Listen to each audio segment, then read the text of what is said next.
Hello दोस्तों, कैसे हैं आप लोग। मैं हूं हिमांशु सूजा और आप देख रहे हैं startup talks bye bullish SEO.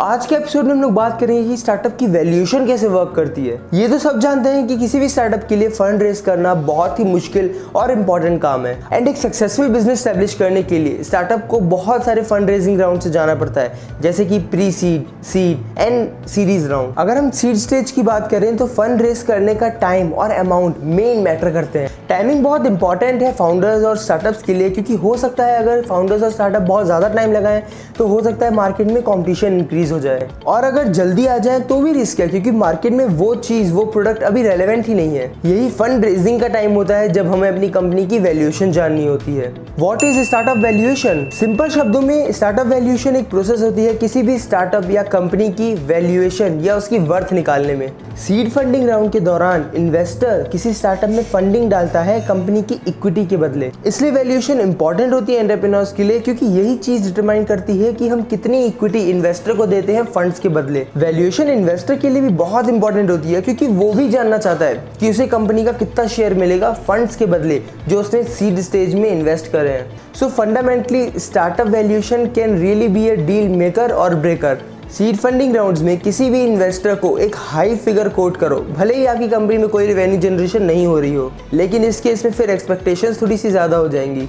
And फिर अगर स्टार्टअप वो टारगेट्स नहीं अचीव कर पाता है तो उन्हें नेक्स्ट फंडिंग राउंड में लोअर वैल्यूएशन पे फंड्स रेज करने होंगे। So now we will discuss about valuation factors for startup at seed stage. अब जबकि हमने देख लिया है कि कैसे एक राइट या रॉन्ग वैल्यूएशन एक डील मेकर या एक डील ब्रेकर हो सकता है, जो कि हमें एक लॉजिकल क्वेश्चन की तरफ लेके जाता है, how to calculate startup valuation. But ये देखने से पहले let's look at the factors which influence the valuation of the company. Number 1, traction. Simple शब्दों में traction growth and development demonstrate करता है, which is why it is a most important aspect which convinces investors to invest money in a company. Number 2, reputation.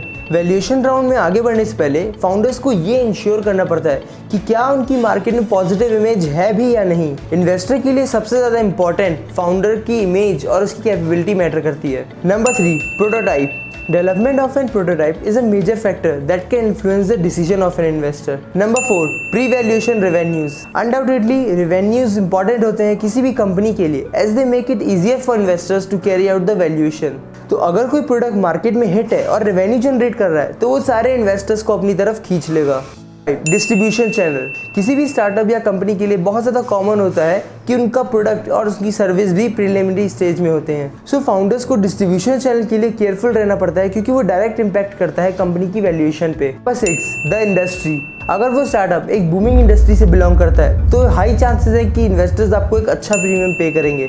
That's why it is important to choose the right sector, as it will increase the worth of business enterprise. ये तो कुछ factors थे company की valuation के लिए, but now coming to the main point, startup की valuation calculate कैसे होती है। सबसे पहले हमें खुद से सेल्फ असेसमेंट करनी होती है, which includes making a list of assets, और इस स्टेप में केपीआई आइडेंटिफिकेशन भी कंप्राइज करता है, which stands for key progress indicators like success rate, user growth rate and referral rate. In addition किसी भी स्टार्टअप या कंपनी में अच्छी टीम का होना इन्वेस्टर्स को अट्रैक्ट करता है। By the end of this episode, आज के एपिसोड के लिए इतना ही। मिलते हैं आपसे अगले एपिसोड में। तब तक के लिए अगर आपको कोई भी डाउट या कोई प्रॉब्लम हो तो आप उसे कमेंट सेक्शन में डाल सकते हैं। एंड लाइक एंड सब्सक्राइब करना मत भूलिएगा, एंड वो बेल आइकन वाला बटन दबा दीजिएगा ताकि आप हमारे लेटेस्ट वीडियोस के साथ अपडेट रह सके। अगर आपको लगता है कि ये वीडियो किसी और के लिए हेल्पफुल है तो उसे शेयर करना मत भूलना। Have a great day and best of luck for startup.